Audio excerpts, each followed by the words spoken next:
Dear students, welcome to Educate. Today we will be studying double column cash book.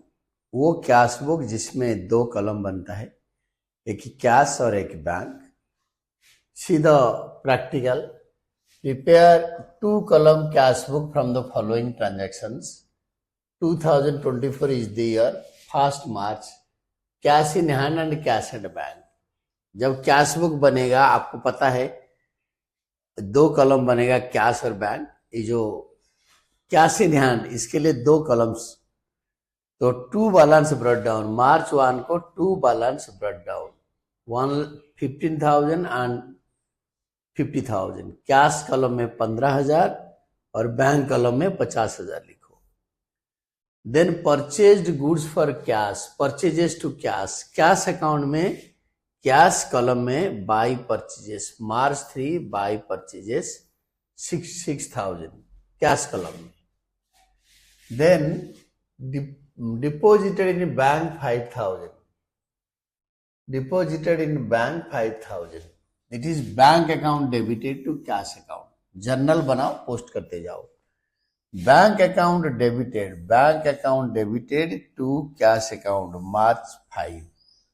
ये Contra entry है। Bank में लिखेंगे to cash bank ledger में, और cash ledger में लिखेंगे मार्च 5 तारीख को बाय बैंक अकाउंट। मार्च 5 को लिखेंगे by bank account cash column में। तो बैंक कॉलम में लिखेंगे टू कैश, तो कॉन्ट्रा दोनों साइड में होगा, by bank account Contra cash column में। तो बैंक लेजर में लिखेंगे टू कैश और कैश लेजर में लिखेंगे बाय बैंक। जो ट्रांजैक्शन दोनों तरफ लिखते हैं, debit and credit both sides में, तो उसको बोलते हैं कॉन्ट्रा एंट्री। देन अगर कैश विड्रॉ करेंगे, कैश विड्रॉन फ्रॉम बैंक, तो वो भी कॉन्ट्रा एंट्री होगा। यहाँ पे मार्च 10 तारीख को देखो, cash withdrawn from bank for office use, तो cash account debited to bank account March 10 तारीख, cash account debited to bank contra. और बैंक में बाई कैश अकाउंट 10 तारीख को कॉन्ट्रा 2000। जो दोनों तरफ लिखेंगे उसको बोलेंगे कॉन्ट्रा एंट्री। तो दो ही कॉन्ट्रा एंट्री हो सकता है, एक होता है cash deposited into bank and cash withdrawn from bank. Then cash sales, cash account debited to sales account, cash account debited to sales account March 8 10,000। Received from Damini 3,000, allowed her discount 100 against her dues. Received cash from Damini, तो cash account debited to Damini, cash account debited to Damini 3,000। और discount allowed and allowed her discount, discount allowed account debited to Damini हमने journal में लिखा है cash book के बाद। Received cheque from Nimrat 2,000, allowed her discount 75।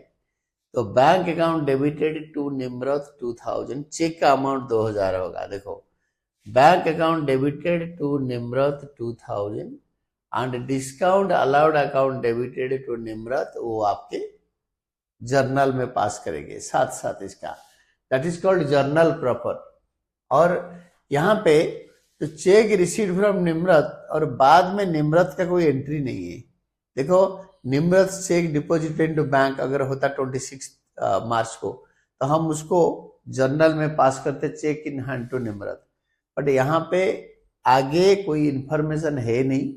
जब भी आगे कोई इंफॉर्मेशन चेक रिसीव्ड के बाद बताया नहीं होगा, इसका मतलब चेक सेम डे बैंक में जमा हो गया, bank to Nimrat 2000। Then March 18, received a post dated check 23rd March from Deepak 5,000। Deepak से एक पोस्ट डेटेड चेक रिसीव करा, तो cheque in hand to Deepak 18 तारीख को हम एक एंट्री पास कर देंगे। Cheque in hand to Deepak, cheque in hand to Deepak 18 March को, पोस्ट डेटेड चेक रिसीव्ड। इसका डेट आगे वाला है। चेक आज रिसीव कर लिया बट बैंक में जमा नहीं कर पाएंगे क्योंकि ये पोस्ट डेटेड है, आगे वाले डेट में जमा होगा। और जो discount allowed to Damini, cash account debited, discount allowed debited to Damini, वो इधर जर्नल में आ गया। और discount allowed to Nimrat, bank account debited, discount allowed to Nimrat. यहाँ पे जो जो एंट्रीज कैश बुक में नहीं हो पाएगा, कंपाउंड एंट्री का पार्ट, वो हम इसके अंदर लिखेंगे। Then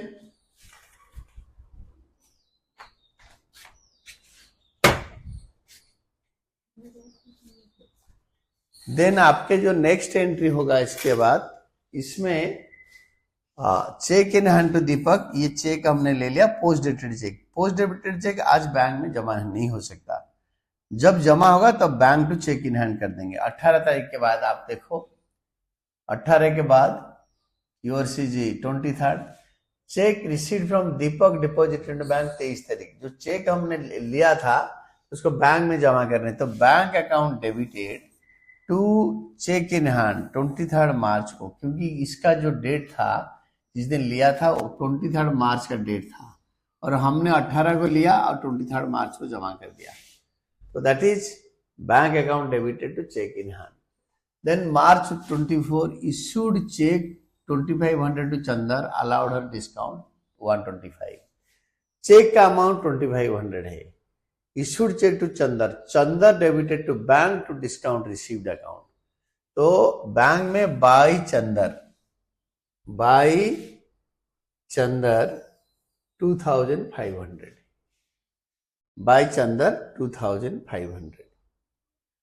Then comes your withdrew from bank for personal use. This is drawings to bank. Drawings account debited to bank account. तो drawings account debited to bank account. तो बैंक में by drawings, bank column में. This is in payment side. Then sold goods to Ashok Mitra. Ashok Mitra debited to sales. ये cash book के अंदर आएगा नहीं, क्योंकि अशोक मित्रा को हमने जो बेचा है वो उधार है, जब नाम आ जाता है तो उधार।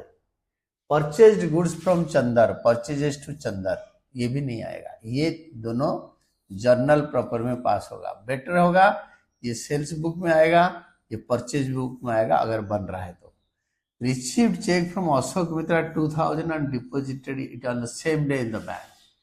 अगर कुछ बताया नहीं तो सेम डे बैंक में जमा हो जाएगा, और इधर बताया कि सेम डे जमा हो गया, नहीं भी लिखा होता इतना तो सेम डे जमा हो गया।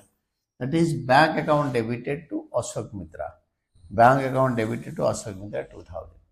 इसके बाद कैश बुक बैलेंस कर देते हैं। लास्ट डे में कैश कॉलम को टोटल करो और पैरेलल लाइन में लिखो, और इस तरफ 11,000 माइनस करके 30,000 से जो डिफरेंस आया 31 मार्च को by balance sheet 19,000, simple ledger balancing. और अप्रैल 1 को to balance break down 19,000। Bank column को टोटल करो डेबिट साइड को, इसको क्रेडिट साइड में सेम 64,000 लिखो। इससे ये इसको जो पेमेंट्स को माइनस करो, चेक पेमेंट्स को 10,000, 12,000, 14,500, 15, 16,000 माइनस करके 48,000। तो टू बैलेंस ब्रेक डाउन के सामने 48,000 लिखो। इसके लिए दो कलम नहीं बनाएंगे, या बाय बैलेंस शीट 2 बार नहीं लिखेंगे और टू बैलेंस ब्रेक डाउन 2 बार नहीं लिखेंगे, एक ही लाइन में सीधा लिख देंगे। तो इसका कुछ छोटा मोटा एक्सप्लेनेशन से है, उसको हम देख लेते हैं। लास्ट 2 ट्रांजैक्शंस कैश बुक में आएगा नहीं, आपके transactions of 20th March and 30th March are credit transactions, hence are not recorded in cash book. Credit transaction जो purchase sale वो आएगा नहीं। Check received from Deepak on 18th March is debited on 23rd, is dated 23rd March. Entry on receiving the check on 18th March will be recorded in journal proper as check in hand. तो check in hand के हिसाब से journal proper में लिखेंगे।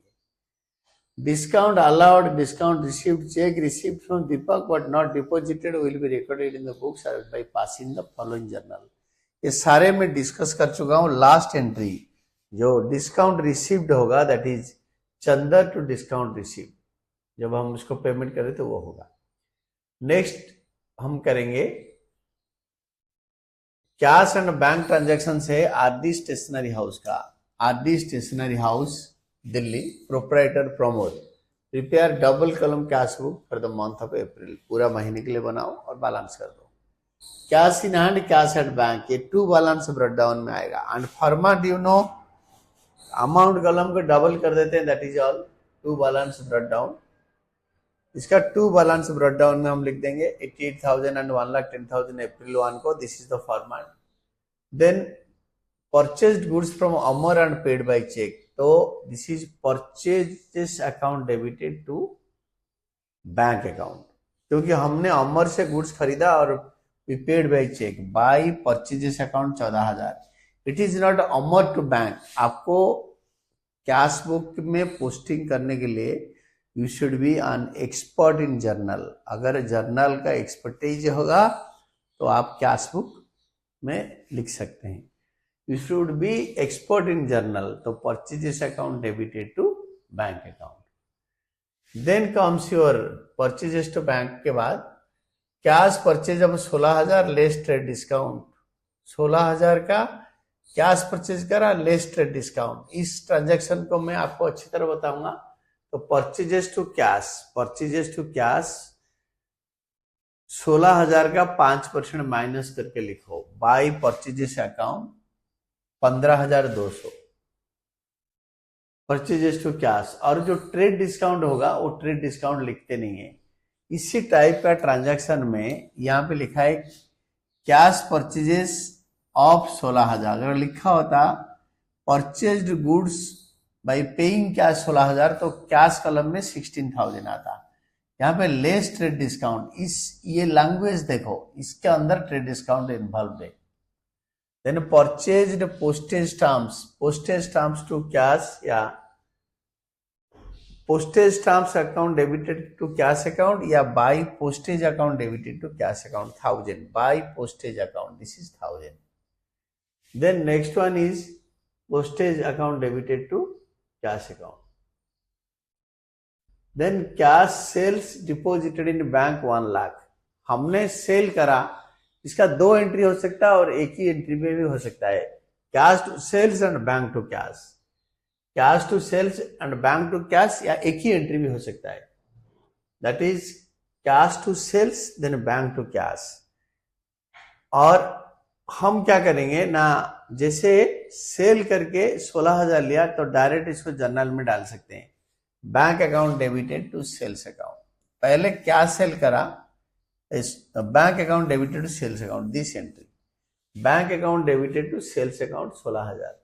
या हम ऐसे कर सकते हैं, पहले सेल करेंगे कैश टू सेल, फिर बैंक टू कैश कॉन्ट्रैक्ट. अगर डायरेक्ट एंट्री है तो डायरेक्ट हम लिख सकते हैं सोल्ड गुड्स पर cash directly deposited in bank, तो बैंक टू सेल्स. इसका एक्सप्लेनेशन देखो कैसे हो सकता है. ये एक अच्छी एंट्री है.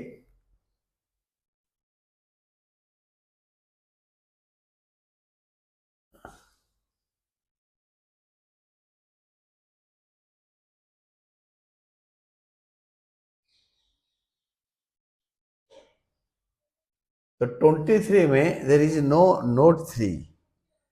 There is no information as to date of deposit of check received from Subhas against sales. Therefore, it is assumed that the check is deposited on the same day. तो इसके अलावा इसके अंदर 23rd received a check against from Subhas against sale of goods 16,000, और this is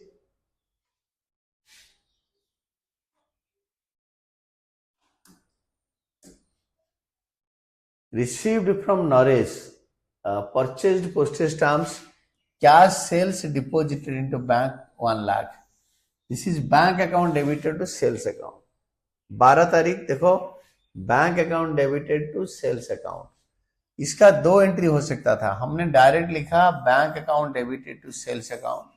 जब cash में sale करेंगे, actually this was the entry, it was confused with the entry of 23rd April. हमने 1 लाख का कैश सेल करा, तो cash account debited to sales account, then bank account debited to cash account. तो single day में जो cash cell हम करते हैं, बैंक में जमा करते हैं, उसका एक ही एंट्री करना है, बैंक टू सेल्स. क्योंकि cash to sales and bank to cash common cash cut जाता है, तो सेम डे में इसको 2 एंट्री ना करके बैंक टू कैश एंट्री करते हैं. तो I was about to explain this one. तो 12 तारीख के बाद your is due cash for personal use, it is drawings to cash, क्योंकि यहाँ पे बैंक से विड्रॉ नहीं किया, this is due cash for personal use, तो ड्रॉइंग्स टू कैश 14 तारीख आप देखो, 14 तारीख को ड्रॉइंग्स टू कैश, आप सोचोगे due cash for personal use तो बैंक से ड्रॉ किया, नहीं, अगर कुछ नहीं करा तो अपने घर का खर्चा के लिए बिजनेसमैन अपने बिजनेस कैश से पैसे विड्रॉ कर सकता है। देन 14 के बाद next comes your 15, withdraw cash 15 received from Naresh A debtor 6,000 and check 10,000 in settlement of the account of 17,000 both deposited in bank। तो कैश रिसीव करा 6,000, बैंक चेक रिसीव करा 10,000, 17,000 का सेटल कर दिया और दोनों को बैंक में जमा कर दिया, तो बड़ा इंटरेस्टिंग एंट्री है। तो देखो, तो this is the entry on the date of 15 तारीख। तो 15 तारीख का एंट्री को हम अच्छी तरह समझते हैं। तो कैश रिसीव किया और चेक रिसीव किया, तो cash account debited, cash account debited 6,000, bank account debited, bank account debited 10,000, discount allowed account debited 1,000 in settlement of 7th पूरा अमाउंट टू नरेश, नरेश से 17,000 लेना था, तो 17,000 के जगह पे इन्होंने 16,000 लिया। तो देखो फर्स्ट एंट्री है cash account debited to Naresh 6,000 15 तारीख को, cash account debited to Naresh, cash account debited to Naresh 6,000, bank account debited to Naresh direct जमा हो गया, bank account debited to Naresh 10,000, bank account debited to Naresh 10,000, discount allowed to Naresh आपके जर्नल में कर दिया, और नरेश का जब लेजर बनाएंगे by cash, by bank, bye discount allowed, ये तीनों आएगा।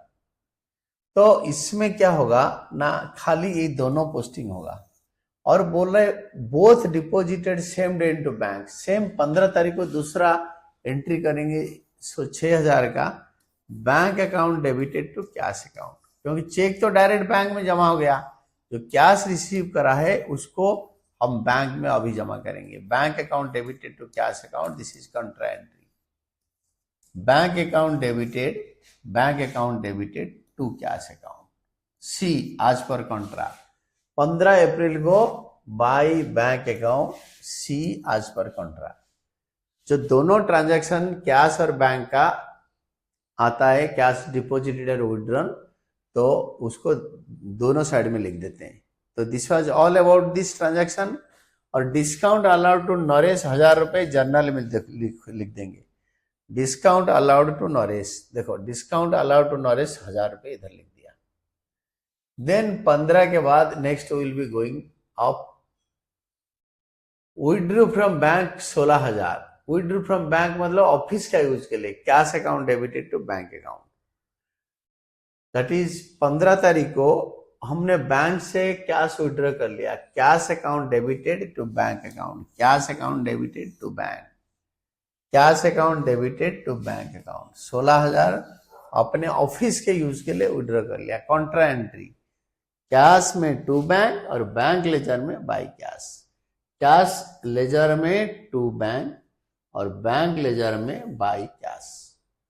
दिस इज 15 तारीख के बाद। नेक्स्ट 15 के बाद एक see 16 paid wages paid rent, paid wages paid rent, तो wages to cash, rent to cash.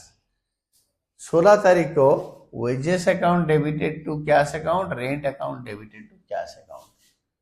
Then 16th के बाद it comes your 19 paid advance to Pavan by cheque, Pavan को एडवांस पे किया 10,000 का 19 तारीख को, तो पवन टू बैंक, पवन को एडवांस पे किया तो पवन डेबिटेड टू बैंक 50,000, 19th को पवन को एडवांस पे किया, पवन टू बैंक 19,000। 19th के बाद 23rd received a check from Suhas against sale of goods, received a check from Suhas against sale of goods, bank account debited to Subhash. तो फिर सुभाष का check आगे बैंक में जमा हो रहा है या नहीं ये देख लो। अगर आगे कुछ नहीं लिखा है क्वेश्चन में तो सुभाष का चेक सेम डे बैंक में जमा हो गया। हम उसको बैंक टू सुभाष नहीं लिख सकते। The journal will be bank account debited to sales account, the journal will be bank account debited to sales account, bank account debited to sales account. क्योंकि सुभाष से चेक लिया, आगे कुछ बताया नहीं, सेम डे जमा हो गया। 23 अप्रैल के बाद you see 25 paid to Amar cash cheque by paid to Amar 6,000 and 10,000 by a check. He allowed cash discount of 720. Paid to Amar cash 6,000 and 10,000 by a check. तो 6,000 कैश दिया, 10,000 चेक दिया अमर को और उन्होंने हमें 720 अलाउ कर दिया। तो अमर डेबिटेड, मैं आपको समझा देता हूं। अमर को हमने पे कर दिया 6,000 कैश, 10,000 चेक, उन्होंने हमें डिस्काउंट दे दिया। तो जर्नल एंट्री होगा Amar debited, write down Amar debited 16,720 to cash account. हमने इनको कैश पे किया तो cash account 720 to cash account 6,000 और चेक पे किया to bank account 10,000 to discount received account. उन्होंने हमें डिस्काउंट अलाउ कर दिया 720। तो कैश में लिखेंगे बाय अमर 6,000, कैश कॉलम में लिखेंगे बाय अमर 6,000, बैंक कॉलम में लिखेंगे बाय अमर 10,000, बैंक कॉलम में लिखेंगे बाय अमर 10,000 और जर्नल में लिखेंगे Amar debited to discount received 720, Amar debited to discount received 720, discount received against payment to Amar by cheque और कैश दोनों। ये इसका जर्नल एंट्री है इसके अंदर। Then next journal entry, journal अच्छा होगा तो आप अकाउंट्स में अच्छा कर सकते हैं। You should be expert in journal. Manish से customer deposited into bank, Manish ने हमारे बैंक में डायरेक्ट कैश जमा कर दिया, हमारा बैंक पैसे रिसीव करा और अमर ने दिया, तो डायरेक्ट मनीष ने दिया 26 फरवरी। तो दिस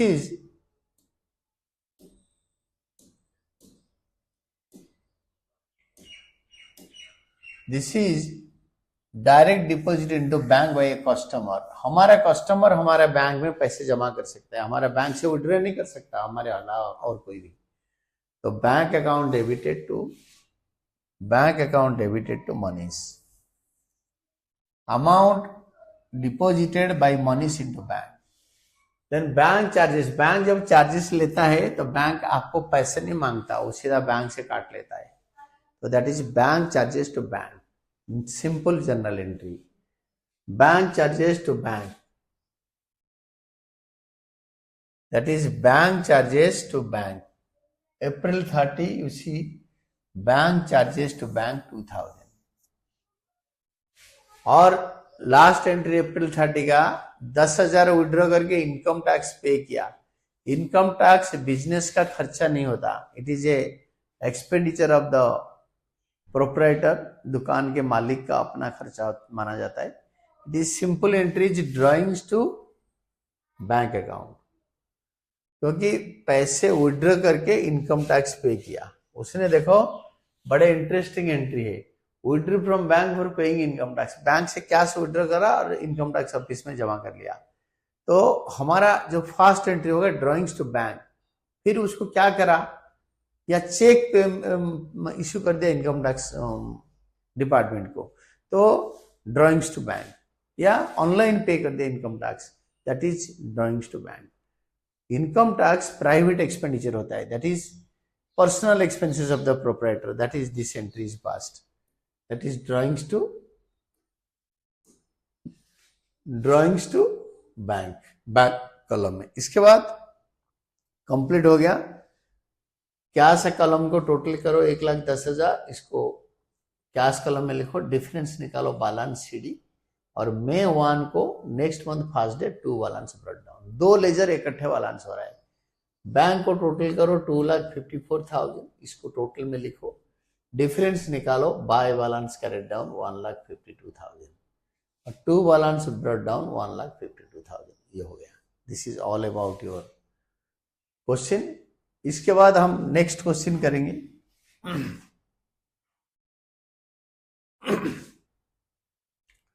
जिसके बैंक ओवरड्राफ्ट होगा। बैंक ओवरड्राफ्ट में हम क्या करेंगे ना, बैंक ओवरड्राफ्ट के केस में मैं आपको समझा देता हूं।